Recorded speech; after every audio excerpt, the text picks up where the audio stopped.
bienvenue mesdames et messieurs. Là, je parle français. Est-ce que tout le monde... Ah, voilà. Est-ce que tout le monde dans la salle comprend français? Est-ce qu'il y a quelqu'un qui ne comprend pas le français? Ok, super. Donc, bienvenue à notre conférence des doubleurs. On a des comédiens de doublage. Si vous ne connaissez pas les visages, je suis sûr et certain, vous les avez déjà entendus, parce qu'ils ont fait plein de films, des séries, des jeux vidéo. Pour ça, on a Bruno Choel. Applaudissements pour Bruno Choel.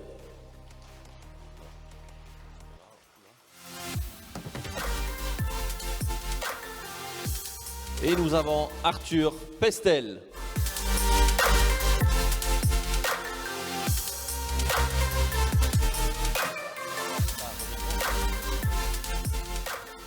Voilà, premièrement, merci d'être venu.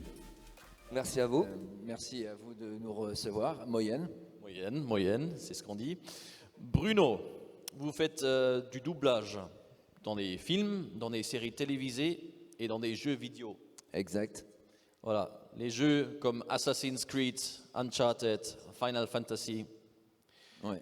Vous avez, en plus, vous faites la voix de Johnny Depp. Oui, en plus, ouais. Ouais, je fais pas mal de voix. Ouais, des beaux gosses. Présentez-vous un peu, qui vous êtes, depuis combien de temps vous faites ça, qu'est-ce qui vous motive Écoutez, j'ai la chance d'avoir des bons acteurs à doubler. Moi, j'ai commencé il y a belle lurette maintenant. J'ai commencé par le théâtre à Paris. Et après, j'ai bifurqué vers les voix de doublage. Et voilà, au fur et à mesure des essais, parce qu'à chaque fois qu'on est proposé sur un acteur, on passe des essais. À la suite d'essais, j'ai réussi à être sur Ewan McGregor dans les couloirs de dubbing où on passait, là où on enregistre à Paris. Et voilà, on m'a proposé un casting pour doubler Ewan McGregor qui venait d'arriver sur la saga Star Wars. Et c'est réussi. Et pour ce qui est de Johnny Depp, c'est même chose. C'était à l'occasion d'un film qui s'appelait Sleepy Hollow ou la légende du cavalier sans tête. Et je suis arrivé, j'ai passé les essais et je me suis vraiment amusé à les faire, donc c'était gagné. Après, j'ai gardé le personnage. Bravo. Ouais, merci. Bravo, merci super. Arthur. C'est quoi votre film préféré que vous avez doublé? Franchement, j'ai bien aimé. Mes premiers amours, ça a été Sleepy Hollow avec Johnny Depp. J'ai bien aimé. J'avais piqué le personnage très pointu avec une diction comme ça, très marquée. Il venait de New York, il était jeune inspecteur de police. Et il était un peu comme ça. J'avais piqué le personnage, je m'étais vraiment amusé à le faire. Et après, dans ces délires de pirates, c'était génial aussi quand on était...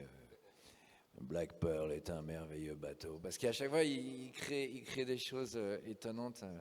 Mes amis, que ce jour soit à jamais gravé dans vos mémoires. Quand on est arrivé sur Jack Sparrow, c'était ce personnage un peu... peut-être sous, on ne savait pas trop s'il était drogué, sous, en tout cas il était assez étrange. Déjà pour Disney, on s'est dit je peux pas doubler un mec bourré, quoi, ça le fait pas avec les enfants. Puis en fait ça l'a fait, quoi. Ouais, c'est vrai, il a un peu la voix. Vous pouvez faire un peu Johnny Depp? Encore c'était les pirates. Je suis venu ici pour voler, piller, saccager comme un forban sans âme et sans cœur. En plus, on peut s'amuser à faire des pirates qui sont sales, qui ont des dentitions pas très belles et qui boivent du rhum. À faire, même avec mes camarades sur les films de pirates, c'était on est tout un peu comme ça. Ça devait être sympa. C'était rigolo. Ouais, c'était rigolo. D'accord, merci beaucoup. Est-ce que vous connaissez Edward Delric de Full Metal Alchemist? Pas tous en même temps, hein. Oui? Non? Lui, il connaît. C'est sa voix. C'est lui qui fait Voilà, Edouard. Arthur, Ouais. tu as joué dans Gran Torino. T'as fait la voix de Ouais, Gran Torino. ouais. Tu as fait la voix dans The Amazing Spider-Man. Et la liste, elle est longue. Merci d'être venu. Présente-toi un peu. Comment tu as commencé? Qu'est-ce qui t'a motivé de faire le doublage? Alors, je m'appelle Arthur Pestel, je suis comédien et comédien-interprète. Du coup, je suis spécialiste surtout dans le doublage. Je tourne aussi à côté. J'ai commencé à faire du doublage en fait à l'âge de 5-6 ans. J'ai commencé à faire mes premiers doublages. Je suivais en fait mon frère et ma sœur qui sont aussi dans le métier sur les plateaux. Et du coup, on m'a entendu dans les couloirs de dubbing parler. Et on m'a essayé sur un film.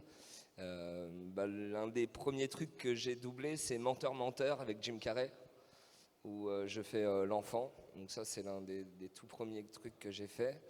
Et puis ensuite, j'ai continué à en faire le mercredi après-midi après l'école, le samedi, en grandissant, et jusqu'à l'heure d'aujourd'hui. Donc voilà. Et à votre avis, qu'est-ce qu'il faut avoir pour être un doubleur idéal? Est-ce que ça s'apprend? Est-ce que c'est dans le sang ou Déjà, le métier de comédien-interprète, pour faire du doublage, déjà, il faut être un comédien. Pour moi, c'est primordial. Donc, soit avoir une expérience dans le théâtre ou enfin, dans quelque chose qui a vraiment touché à la comédie. Parce que le doublage de voix, c'est un exercice particulier. Nous, on interprète des personnages. Donc, c'est pas comme on joue derrière une caméra ou quoi. Moi, quand je double un personnage... Bonjour. Je m'oublie, je ne suis plus moi, j'interprète le personnage que je double. Voilà. D'accord. Et quels sont vos projets actuels, vos projets futurs?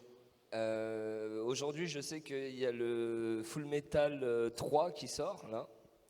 Et cette semaine, il y a eu un autre film là, c'est Les Murs Vagabonds, un animé qui vient de sortir sur Netflix. Et sinon, je suis sur une très belle série en ce moment, un manga qui s'appelle Rent a Girlfriend. C'est une petite amie à louer et où je m'éclate. J'ai le rôle principal dessus, c'est un super truc à faire. Donc voilà. D'accord, on a hâte de voir ça. Bienvenue Dorothée. Merci. Dorothée Pousséo.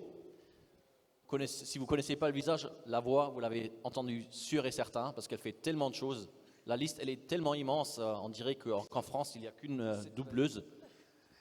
Elle a joué dans Le Laboratoire de Dexter, Le Loup de Wall Street, Tarzan, Vanellope, 8 Mile. Tu vas faire tout mon Wikipédia là ou pas?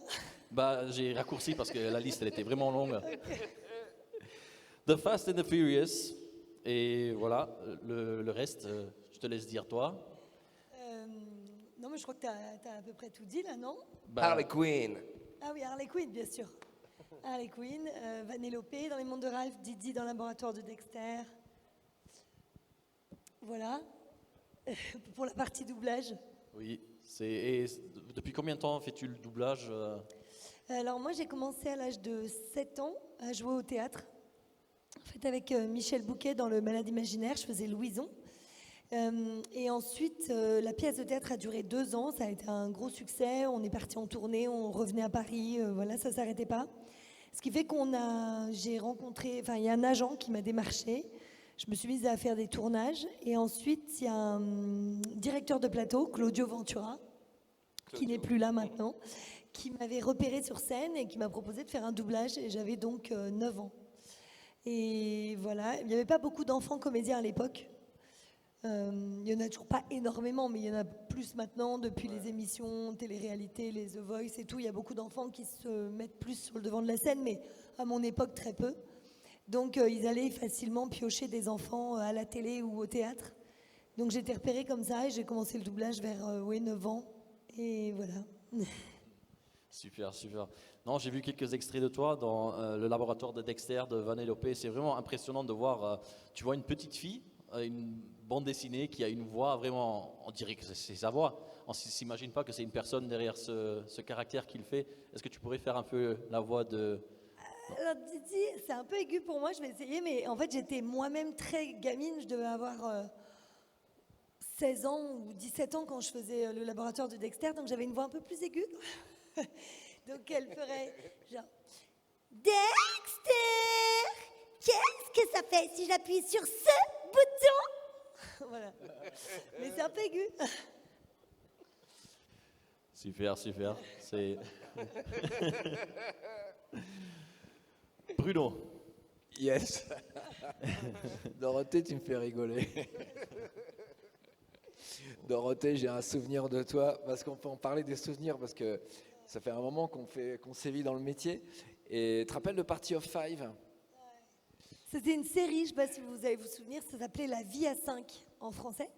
C'était sur M6 et on faisait moi je faisais sa petite sœur.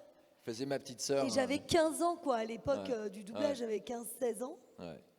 Et, Tu me faisais bien marrer déjà. et on se marrait bien Ouais. sur les séances d'enregistrement. C'était un peu, Bruno, c'était un peu le grand frère. Je lui racontais tous mes déboires, toutes mes aventures, tous mes trucs. Voilà. Donc il me connaît depuis toute petite. Il a suivi toutes mes conneries. Et, Tu faisais des conneries à l'époque, putain. ouais. De toujours maintenant, rassure-toi. Ouais, non, toujours un peu, mais bon, moins quoi. On s'est calmé. Et ouais, non, c'était. Vous êtes camé? Non, calmé. Ah, non, calmé, Non, ok. c'est vraiment pas ça. Non, calmé, c'est non, pas c'est la- pas, c'est pas du tout mon genre. Non, du tout. Non, mais du coup, ouais, non, c'était. On Voilà. se connaît depuis très très longtemps. Quoi. Ouais. D'accord. Bah, vous êtes tous acteurs aussi, acteurs de film, acteurs de théâtre. Que préférez-vous? Être devant la caméra ou plutôt dans le studio en train de faire le doublage, et pourquoi? On va commencer par Bruno. Oui, moi je tourne pas. Donc, et le théâtre, bah, c'est le même, pour moi c'est le même métier. Hein, même au doublage, c'est un peu le trac avant de démarrer un gros truc. Et c'est un gros plaisir d'interpréter des personnages, mais j'imagine que c'est le même. Moi, j'ai pas mal joué plutôt au théâtre et c'était la même punition, quoi. C'était aussi traquant et c'est le même travail. C'est vraiment le même travail. Ouais. Là, là, c'est comme le doublage, c'est comme au théâtre, sauf qu'on a un masque. Un masque est très important parce que c'est pas nous, c'est juste la voix et quand ça colle, il y a un truc magique qui se fait et c'est hyper jouissif, quoi. Ouais, quand ça fonctionne. Il faut bien chauffer la voix, les cordes vocales. Est-ce que ça joue un rôle ou- Franchement, personnellement, je bosse pas trop ma voix. Ça va, elle est assez. Elle a toujours été de mon côté, avec moi. Ce qu'il faut, en fait, quand on est bien dans le personnage, logiquement, on va pas forcer sur la voix. La voix, elle vient naturellement. Donc c'est d'abord se sentir bien avec le personnage qu'on double. Et en général, la voix, elle suit. Et elle suit dans le... Pas en force, elle suit dans le... Elle fonctionne bien. Parce qu'il y a beaucoup de voix quand même, beaucoup de voix différentes. C'est pas Ouais. qu'on dit, ok, maintenant ça c'est Bruno. Ouais. T'entends, tu dis, ok, Bruno fait, je sais pas, 4-5 voix différentes. Ouais. C'est pour Bah ça, alors ça semble ouais, un peu. c'est vrai c'est vrai que j'ai. Bah là, quand je te parle, on me reconnaît pas forcément sur les personnages que je double. Et j'ai donc voilà, j'ai ce bol de ne pas avoir une voix trop reconnaissable et de pouvoir en faire beaucoup, quoi. Le but, c'est pas trop qu'on me reconnaisse d'un personnage sur l'autre. Quand on va vraiment chercher le personnage, en fait, la voix, elle va arriver différente de ce qu'on parle tous les jours. Vous avez même fait la voix de Alec Baldwin dans Les Simpsons. Ah oui, il y a oui, longtemps, oui. ouais, c'est vrai. Ouais. Et tellement de voix que vous avez fait. Est-ce que vous avez déjà pensé de faire un canular téléphonique? Ah non, en fait, alors, entre nous, non, j'aime pas trop les, j'aime pas trop les canulars téléphoniques. Je sais pas si ça marcherait. Ouais. Bien sûr, ça marcherait. Ouais. Vous appelez. En plus, Johnny Depp, il parle français. Oui. Il parle vraiment français. Ouais. Mais il parle pas. Il a un petit accent, je crois. Ouais, C'est- gros. Ouais. Comme ça, vous appelez la justice. Ouais, c'est Johnny Depp. Je vais retirer ma plainte. Non. Donc, Arthur, Ouais. qu'est-ce que tu préfères? Tu préfères être au studio de doublage? Est-ce que tu préfères jouer devant la caméra de théâtre? C'est quoi ton Moi, truc? le théâtre, ça fait un moment que j'en ai pas fait. Tourner, après, j'aime bien tourner. Et j'aime le doublage aussi, sauf que l'exercice n'est pas le même. Quand on tourne, on doit apprendre nos textes. Donc il y a ça en plus. Oh, le flemmard! Non, mais je veux dire comparé à du doublage, le doublage, on n'a jamais nos textes à l'avance, ou ça dépend très peu souvent. Mais sur un tournage, on apprend nos textes par cœur pour pouvoir les jouer. On les lit pas comme au doublage. Donc c'est juste ça la différence qu'il y a. Mais sinon, j'aime les deux. J'aime tout autant les deux. C'est-à-dire, tu viens au studio et t'as dit que t'apprends le texte ou tu l'apprends pas? Non. Et T'as le texte qui est là et tu le lis oui, simplement. On n'a jamais. Enfin, ouais, c'est très rare. On le lit, on essaie de se l'approprier, de le jouer, quoi. Voilà. C'est-à-dire que on ne lit pas comme on lirait un livre. C'est-à-dire, t'as même pas de moment pour te préparer sur le rôle tu viens là et voilà, tu fais. C'est pour ça que la plupart des comédiens, quasiment tous les comédiens de doublage, en tout cas ceux qui travaillent le plus, sont des comédiens qui viennent beaucoup du théâtre, donc beaucoup de ce jeu, qui sont capables d'avoir ce jeu immédiat. Il y a beaucoup de comédiens aussi qui viennent de la Ligue d'impro, comme Éric Métayer, tout ça sont des comédiens qui viennent vraiment de l'improvisation.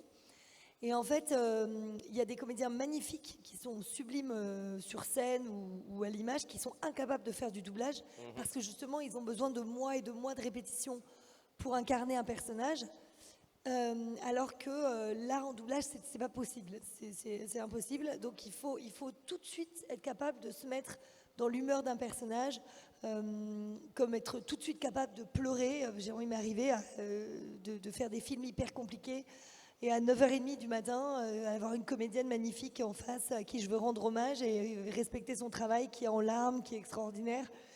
Et moi-même, je me mets dans cet état-là, et il faut qu'en 3 minutes, je sois moi-même en larmes, dans cet état, derrière mon micro. Et voilà, alors qu'il y a beaucoup de comédiennes qui vont dire, moi, je pourrais rendre ça, mais il me faut 20 minutes, 30 minutes, 1 heure de préparation, ou plusieurs jours, le temps que j'intègre vraiment mon personnage, son histoire, son fil conducteur, tout le travail qu'on fait en amont quand on est en tournage. Moi, je sais que quand je tourne, je m'invente, surtout si c'est pas très clair dans l'histoire et dans le script, je m'invente sa vie. Je me dis, ok, je fais le personnage de Chloé. Là, je rentre d'un tournage, je viens de faire un film avec Max Boublil et Émilie Dequesne. Je faisais une Chloé.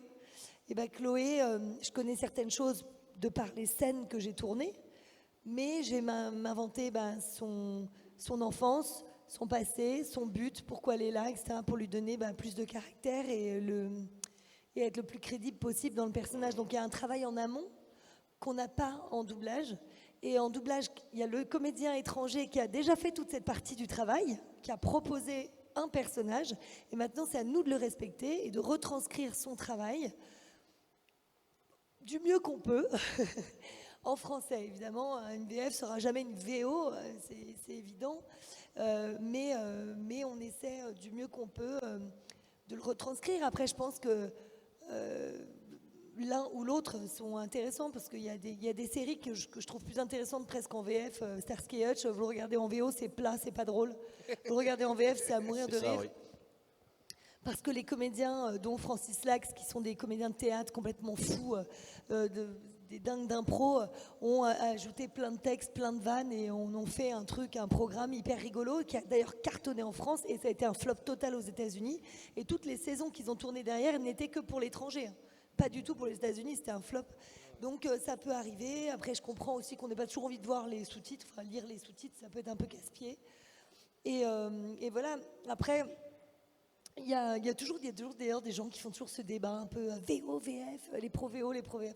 On s'en fout, en fait. Je crois que le but, c'est de prendre du plaisir face à un film, donc qu'il soit en langue étrangère, en langue française, si c'est plus confortable pour celui qui le regarde, tant mieux pour lui. Enfin, je veux dire, il n'y a pas de... Voilà. Nous, on est là pour respecter justement le travail de ce comédien étranger, et qui a déjà fait donc toute cette partie de préparation en amont. Et là, il faut que nous, on le chope et le comprenne tout de suite. Donc le directeur artistique qui est là, c'est un peu comme un réalisateur, mais pour le doublage, va lui justement nous aiguiller à rentrer dans le personnage, nous expliquer. Lui, il a vraiment toutes les ficelles du film. Et il l'a vu beaucoup de fois en amont. Donc lui, il va vraiment nous driver sur le jeu. Et voilà, mais il faut effectivement des comédiens qui soient très rapides à se mettre dans la peau d'un personnage en 2 secondes. Voilà, d'où... voilà. Ah, et puis pour répondre donc à ta question, et je termine là-dessus, moi j'aime la diversité, je suis un peu hyperactive, donc j'aime partir tourner, revenir, faire 2 jours de doublage comme j'ai fait là, partir à une convention ce week-end, lundi aller faire une pub, mardi un casting pour un nouveau projet. Enfin voilà, j'aime, en fait mon métier c'est comédienne, donc après derrière un micro, devant une caméra, sur scène, peu importe, c'est la même chose quoi. C'est un peu de tout, quoi. C'est intéressant. Et non, mais c'est vrai ce que tu as dit avant. Il y a certains films que tu peux pas doubler dans des autres langues. Bah, tu peux le doubler, mais ça perd le sens complet. C'est un peu, ça me fait rappeler du film Rien à déclarer. En français, c'est vraiment la tuerie. Surtout la scène où le policier français dit au Belge, là, je fais l'accent belge une fois, ça c'est faire.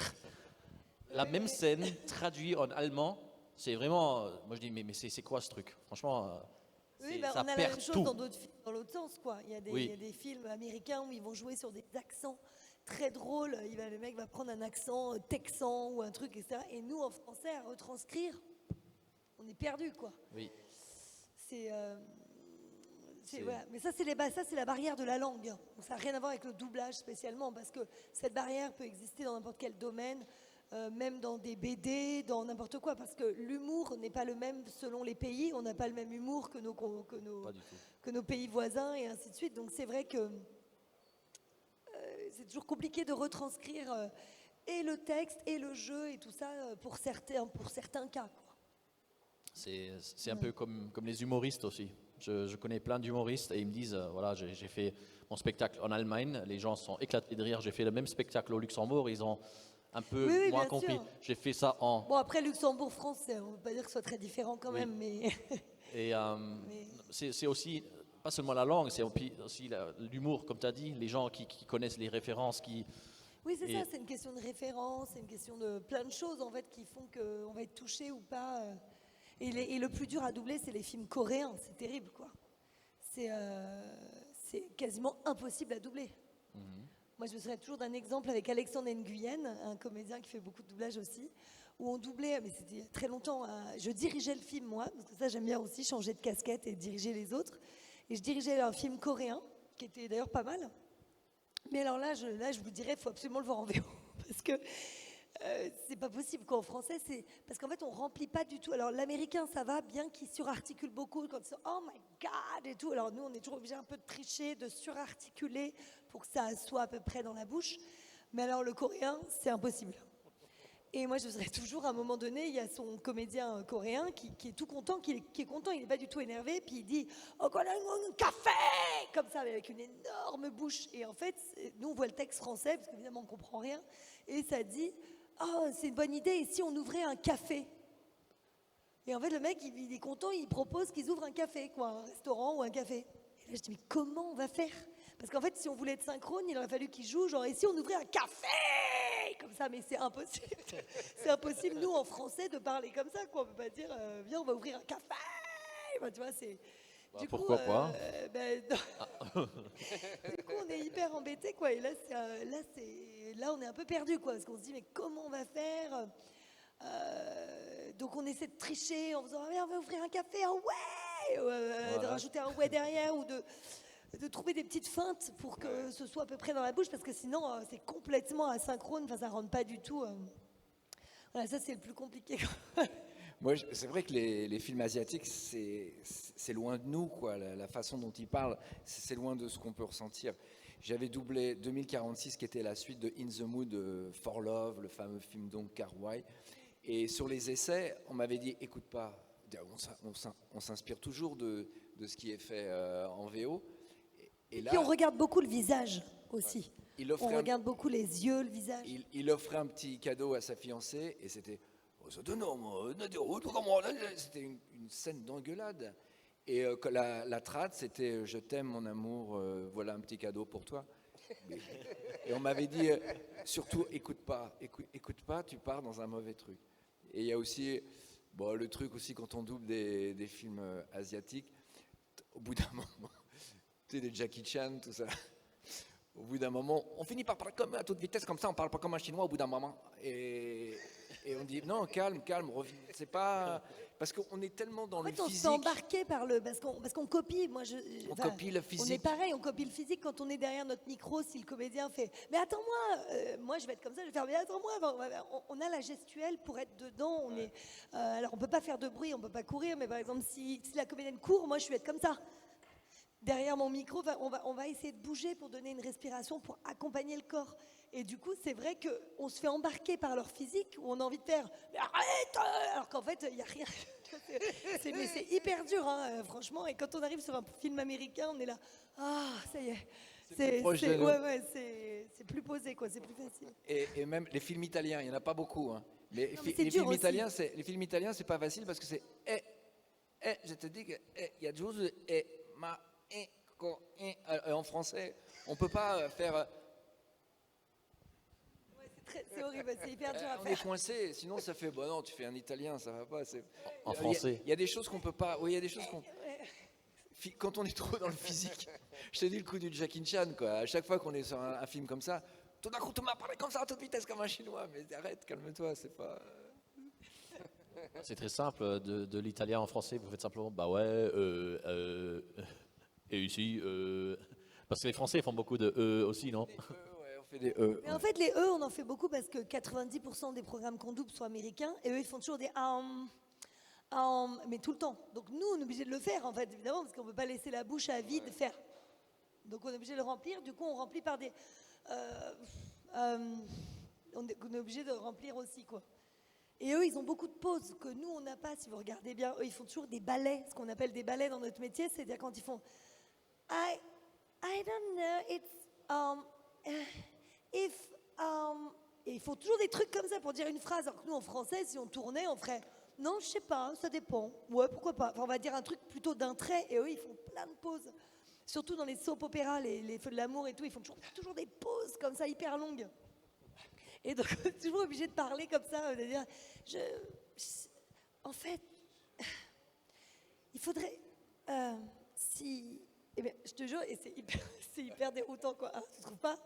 Tu trouves pas? Ouais, c'est vrai. Mais ça s'appelle un ballet. Ouais, on Ça appelle m'étonne ça des pas. ballets, quoi. C'est pas agréable les ballets. Les ballets.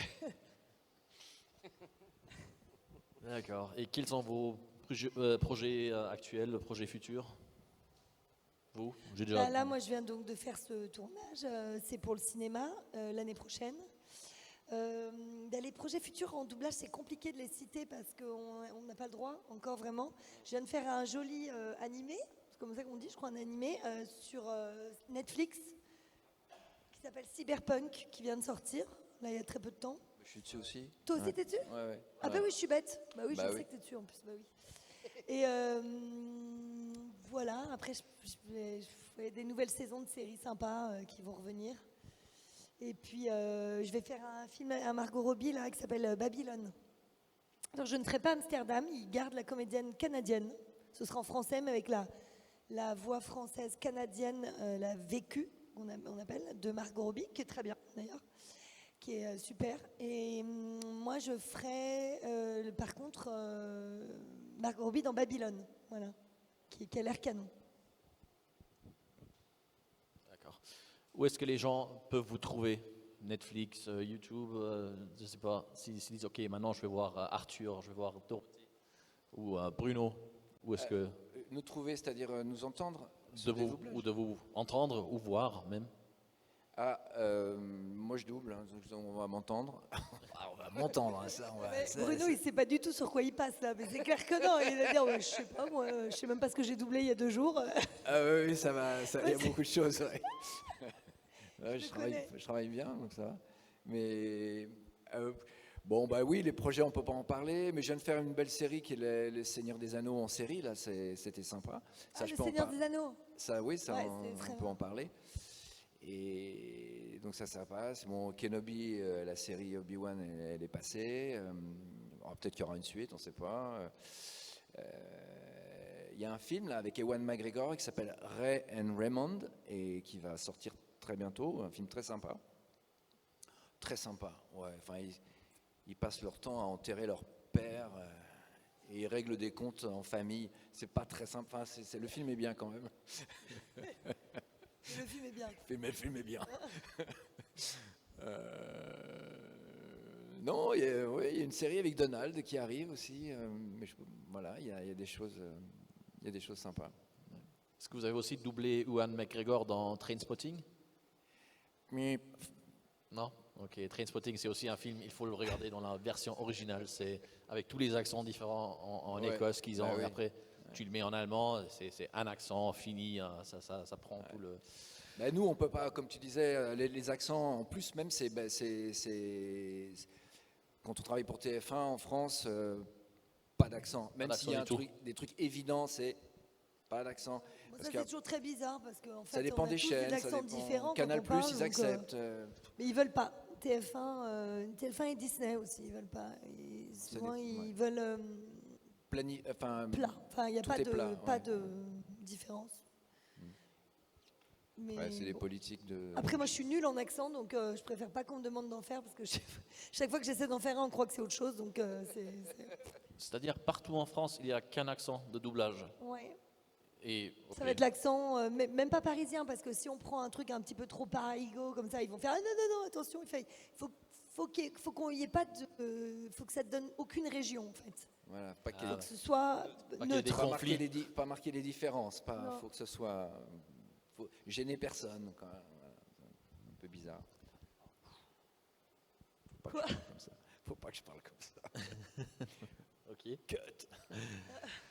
Bon, je crois qu'on va passer un petit question-réponse avec le public. Et qu'on allait faire un blind test là. Moi aussi. Je crois qu'on va faire ça. Je suis nulle. La dernière fois que j'ai fait ça avec Donald, ah mais remarque on a gagné, mais je jouais avec une fille qui était hyper forte. Moi j'étais nulle. Je crois que j'ai donné 2 réponses sur 30. Je te jure, c'est un truc de fou. C'est un truc de fou. Faut pas se mettre en équipe avec moi. Hein. D'accord. Alors, qui veut poser la première question? Là, ok, je vais venir. Ok, très bien, Dorothée. On passe à autre chose.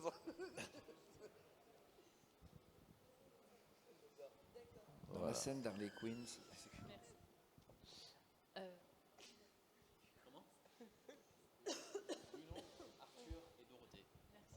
Bonjour. Bonjour. Alors j'avais une question pour Bruno. Est-ce que vous savez quand vous allez rejouer d'autres Johnny Depp dans un autre film? Si je sais pas du tout avec ses histoires, je sais pas en ce moment là, son actualité est plutôt dans un procès et je Parce sais. que j'avais lu qu'il allait jouer un autre film, il allait jouer Louis XV dans un film. Oui. Donc je me suis dit, est-ce que c'est peut-être vous qui allez... Ben, je sais pas du tout. Il paraît qu'il va le faire en français. Lui va parler en français. C'est les dernières infos que j'ai. D'accord. Voilà. Un film réalisé par Malouine, une réalisatrice française qui avait fait Police. Y a-t-il encore des questions? Ah, juste là. Bonjour, moi j'aurais une question. Est-ce qu'on pourrait faire le travail que vous faites quand on est dyslexique? Ah, moi, j'ai rien compris. J'ai pas compris. Est-ce qu'on pourrait faire le travail que vous faites quand on est dyslexique? Oh oui, je pense, parce que tu sais, Jean-Pierre Moulin. Ah oui, c'est mieux là, on vous voit mieux parce qu'on voit rien du tout. Il y a Jean-Pierre Moulin, je ne sais pas si vous connaissez ce comédien de doublage, c'est Anthony Hopkins. Anthony Hopkins, et puis qui d'autre? Woody Allen, non? Non, il n'a pas fait. Non, pas Woody Allen. Attends, je sais plus. Bon, bref, merveilleux comédien. Non, mais il fait pas que Anthony Hopkins, il fait un autre énorme. Bref, et ben il est bègue. Il est carrément bègue. Donc tu vois, c'est pire que la dyslexie, je pense. Moi-même, je suis un peu dyslexique en plus. Mais vraiment, dans la vie, il te parle comme ça, mais vraiment. Et moi, je me souviens d'ailleurs, la première fois que je l'ai rencontré, j'étais gamine, je devais avoir 14 ans, 13-14 ans. Puis il me dit bonjour, on va travailler ensemble aujourd'hui. Et là, je me suis dit, putain, et j'osais rien dire, mais je me disais, oh là, comment on va faire, quoi? Il est à la barre avec moi, c'est bizarre, quoi. Donc je disais rien, et quand le rouge se met, tac, tac, il défile toutes ses répliques sans jamais. Dès qu'il joue, il a plus de... Ouais, bégaye alors plus. il l'a beaucoup travaillé, je sais parce que du coup après on se connaît bien maintenant et puis on en a parlé. En fait il a beaucoup travaillé avec des orthophonistes, tu vois, où d'un coup tu apprends à avoir le stylo dans la bouche et puis lâcher des phrases d'un coup, parce que c'est une question de respiration aussi, je pense. Et ça l'a beaucoup aidé parce que déjà dans la vie il est moins bègue qu'il y a 30 ans et le théâtre a été un peu sa thérapie, quoi. Donc non, mais la dyslexie, c'est pas grand-chose, puisque souvent tu apprends les textes par cœur. Donc voilà, en tant que comédien, pour tourner. Donc si tu le connais par cœur, normalement, il n'y a pas de raison que tu l'inverses. Et ensuite, en lecture, ça peut arriver, mais tiens, Denise Metmer, elle est ultra dyslexique, et c'est une des plus grandes voix du doublage, qui est magnifique, et par contre, on se tape des fous rires, parce que souvent, elle inverse les trucs, et on est mais mort de rire, quoi, parce que... C'était pas Xena la guerrière, elle la faisait, Denise Metmer. Je sais plus, bon, bref. Mais elle est âgée, hein, maintenant, elle a au moins 70 ans facile, quoi. Et voilà, elle est très dyslexique et ça l'a pas gênée du tout de faire une longue carrière dans le doublage, quoi. Donc non, c'est pas... C'est vrai Parce qu'il y en que a si qui tu arrivent, bafouilles, tu reprends, tu vois.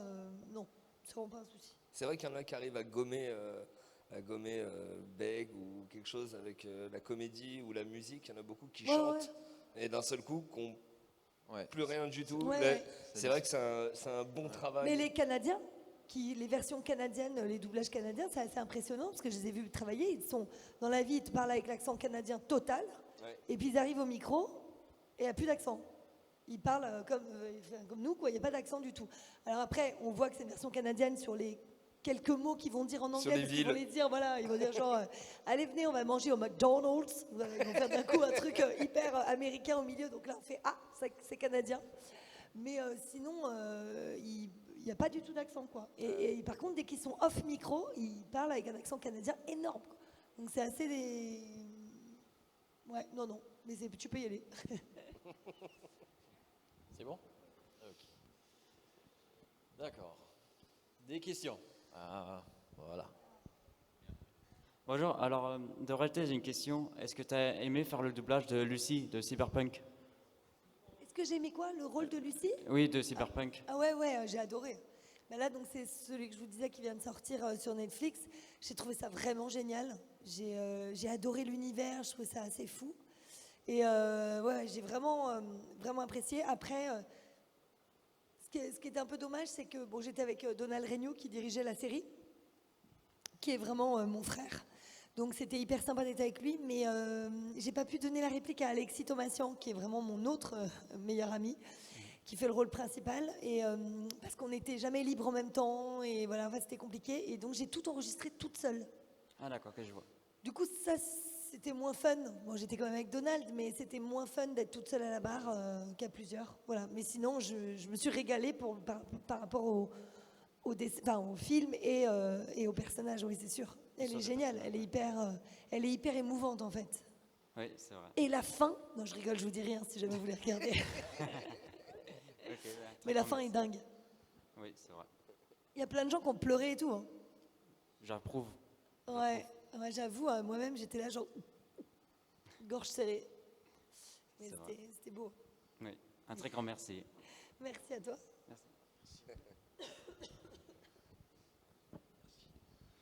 Bonjour. Tout à l'heure, vous parliez de devoir être vraiment dans le rôle quasiment instantanément quand vous faites du doublage. Mais est-ce que ça vous arrive de devoir aller chercher une voix pendant plusieurs jours quand même pour trouver le personnage? Ou est-ce que vraiment ça vient instantanément? Par exemple, Bigorneau, c'est une voix très aiguë dans La Famille Pirate. Tu veux dire pour la voix? Oui. Non, mais en fait, c'est la voix. En fait, quand tu te mets dans le personnage, c'est ce que disait Bruno, je trouve que la voix, elle vient avec tout de suite. D'accord. Moi, quand j'ai fait Les Mondes de Ralph, par exemple, c'est pas ma voix, quoi. Et c'est pas ma voix normale. Et en plus, j'ai pas trop écouté l'anglais parce qu'on n'a pas du tout pris la même voix en anglais et en français. Mais du coup, je sais pas, je regardais l'image. J'ai demandé à ce qu'il me passe. Oui, parce qu'en plus, Disney m'a dit, fais pas comme l'anglais. Je dis, bon, bah, alors, ok. Alors je dis, alors me mettez pas l'anglais, parce que sinon je vais essayer de copier forcément ce qu'elle fait, parce que notre boulot c'est de copier. Donc je dis, me mettez pas l'anglais. Donc je regardais que le dessin.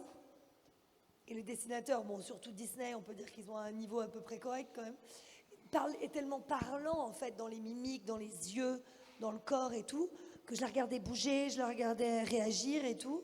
Et puis la voix m'est venue à peu près instantanément, enfin en 10 minutes.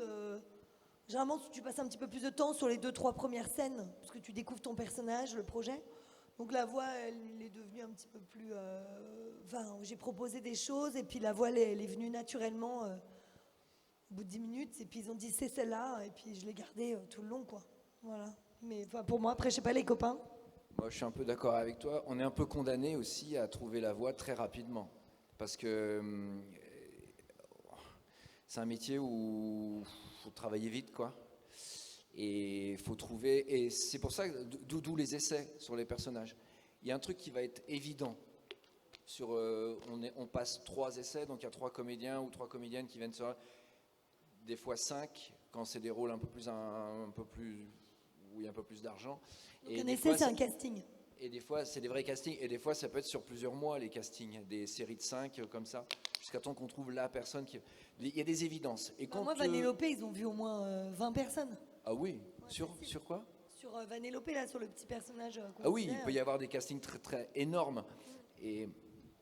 Mais bon, en général, c'est 3 comédiens ou comédiennes. Mais il y a une sorte... Voilà, il y a une évidence qui va sortir. Après, on peut peaufiner. Moi, je sais que, par exemple, pour Jack Sparrow, c'était très particulier comment il arrivait à... j'ai une espèce de lenteur comme ça, l'articulation un peu molle. Puis il avait une dent métallique. Tu t'es rappelé tes soirs un peu alcoolisés, quoi. Un peu alcoolisé. Puis sa dent, elle sifflait des fois quand il parlait. Donc il fallait chercher un peu tout ça. Et puis ce côté un peu comme ça, dodelinant de la tête, et du coup la voix va venir avec ce personnage un peu comme ça. Et ça, on a un peu travaillé. On a un peu travaillé pour essayer de s'approcher le plus possible. Ok, merci beaucoup. Bonjour.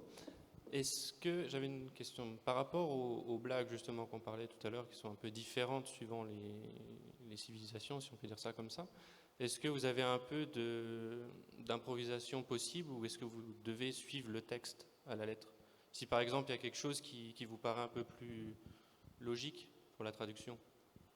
Ouais, on a droit à de l'impro et à l'adaptation par rapport à certains textes qui vont pas. Souvent on reprend et on change des textes puisque ça va pas du tout et l'adaptation n'a pas été très bonne avant ou mal adaptée par rapport à la scène.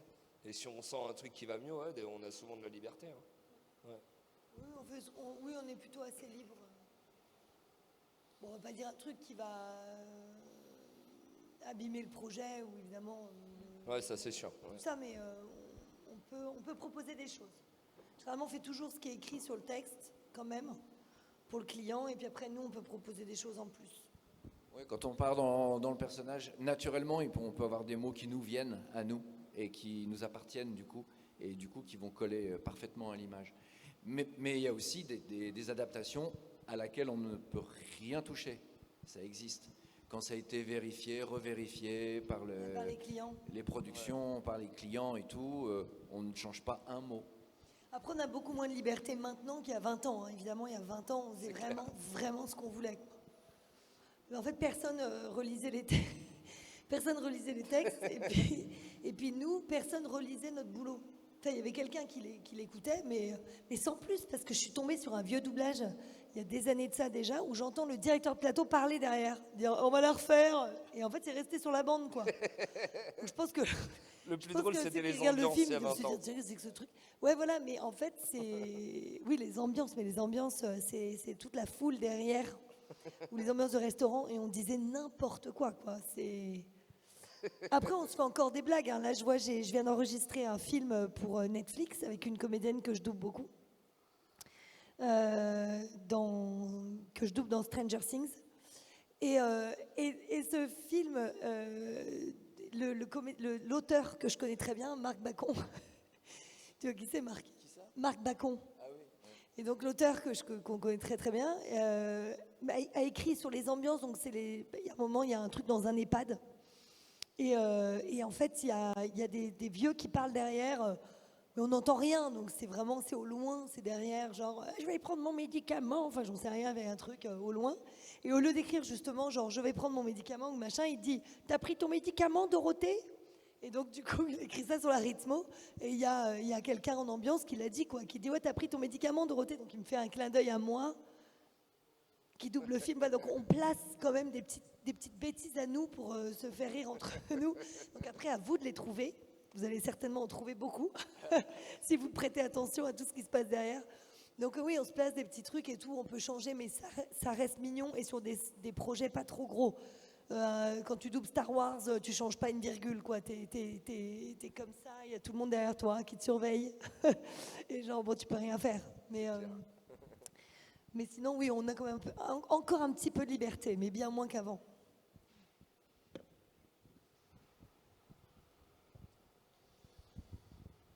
Voilà. A-t-il encore une question? Pas tous ensemble. Personne veut savoir pourquoi le fils d'Arthur est aussi mignon. Il est juste à côté.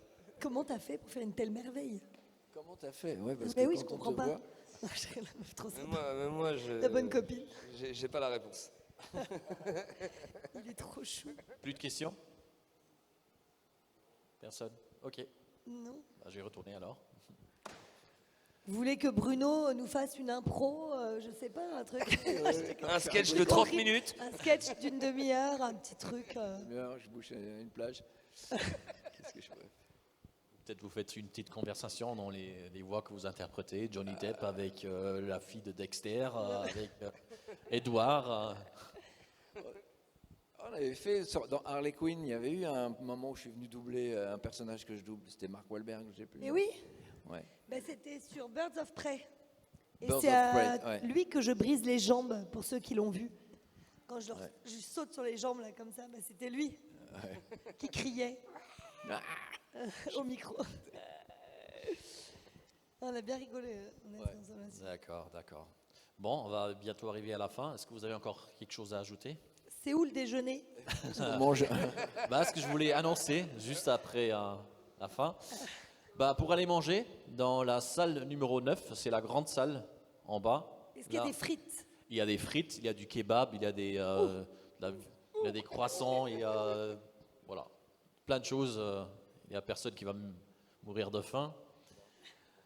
Donc, mais c'est vrai que c'est une question très très importante. Alors, Oui, primordial, non? La bouffe, c'est la vie. c'est ça. La bouffe, c'est la vie. Arthur, tu as quelque chose à... Vous pouvez Si nous on se retrouver cet ajouter. après-midi dans la grande salle. Voilà, on sera là si vous voulez On sera là pour des discuter. dédicaces, des photos. Voilà. Arthur propose des massages aussi, gratuits. Voilà. Voilà, Il est hyper cool et il masse bien. avec les pieds. Ouais. Vous vous allongez, je monte sur vous. Avec les chaussures, hein, bien sûr. Alors, Le truc horrible. et Bruno fait des sketchs et des impros toutes les 30 minutes à peu près. Toutes les 30 minutes. 6 représentations cet après-midi. Ouais, il y en a 6. Ah la vache, putain. C'est terrible. Et il se déguise en Jack Sparrow à 15h30. Voilà, pour ceux que ça intéresse. Non, il y a pas mal de gars qui se déguisent à ma place, qui sont bien. Moi, n'empêche, sans rigoler, je me suis déguisée une fois en Harley Quinn. J'ai trop kiffé. Ah ouais? J'ose pas le faire parce que ça fait la pauvre fille sinon, tu vois. Mais du coup, je l'ai fait une fois pour un Halloween. Et en fait, j'ai tellement kiffé, c'était trop bien, j'avais plus envie d'enlever le costume. Voilà, mais bon, je l'ai jamais refait. Bientôt, le retour. Donc Bruno, Oui. tu te déguises cet après-midi. Ouais. D'accord. Ok, d'accord, Dorothée. Bruno, je il me est déguise trop cet mignon. après-midi. Ok. Il est trop mignon. Arrêtez, non, je prends des cours de chant en ce moment, donc faut pas me trop me chauffer, j'ai envie de chanter. Ah, c'est vrai? Je vais chanter pour vous quelque chose. Vas-y, allez, vas-y Bruno. Tu as la scène. Vous avez chanté? Voilà, il chauffe, Il va chauffe, vraiment sa voix va venir. À m'asseoir sur un banc 5 minutes avec toi et regarder des gens tant qu'il y en a. Te parler du beau temps qui est mort ou qui reviendra en serrant dans ma main tes petits doigts. puis sauter dans les flaques pour la faire râler, bousiller nos godasses et se marrer, et entendre ton rire comme on entend la mer, s'arrêter, repartir en arrière, te raconter un peu les... Non, mais je suis mal parti. Enfin, voilà, c'était pour vous. Ouais, c'était...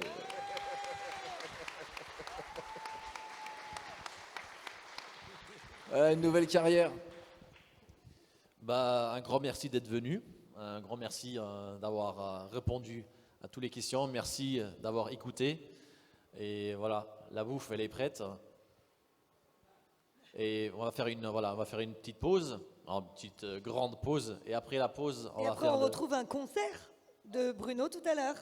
Après le cosplay de 15h30. Après, vous pouvez voir le 17h concert. ici. Ok. Ça coûte 50 € d'extra, mais... Retrouvez les plus grands morceaux de Bruno Choël. Et après la pause, on va avoir le quiz Star Wars et on va avoir des acteurs de Star Wars où vous pouvez poser vos questions. Attends, moi j'ai un quiz. Qui je double dans Star Wars? Tout le monde a perdu. Voilà, il y avait une frite à gagner. Ben c'est mort. Là, Voilà. ils disent, elle a doublé dans Star Wars. C'est genre, ouais, j'avais un tout petit rôle. C'est pour ça que c'est dur. Bon, ben voilà. D'accord. Je vous le dis ou pas? C'est ça. Ok. Ah, Commandant Konix. Ça vous parle pas? Commandant Konix. Je crois que c'est la fille de celle qui faisait Princesse Leia à l'époque. Princesse Leia, non? Quelqu'un sait mieux que moi? Non, je suis nulle en Star Wars, mais genre extrêmement nulle. Non? Bon, tout le monde est nul comme moi, quoi. Non. Attendez, je vais vous montrer sa tête. Je vais passer dans les rangs, vous montrer un par un. Ben ouais. Star Wars. Mais si, mais vous allez me dire, je connais sa tête, je suis sûre. Elle est connue. Image. Elle. Comment on fait pour voir? Comment on fait pour voir? Caméra.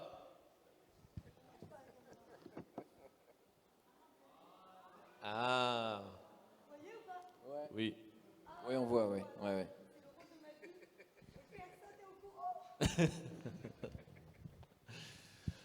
Voilà, ben, merci tout le monde et à plus tard. Merci, Plus tard. bisous.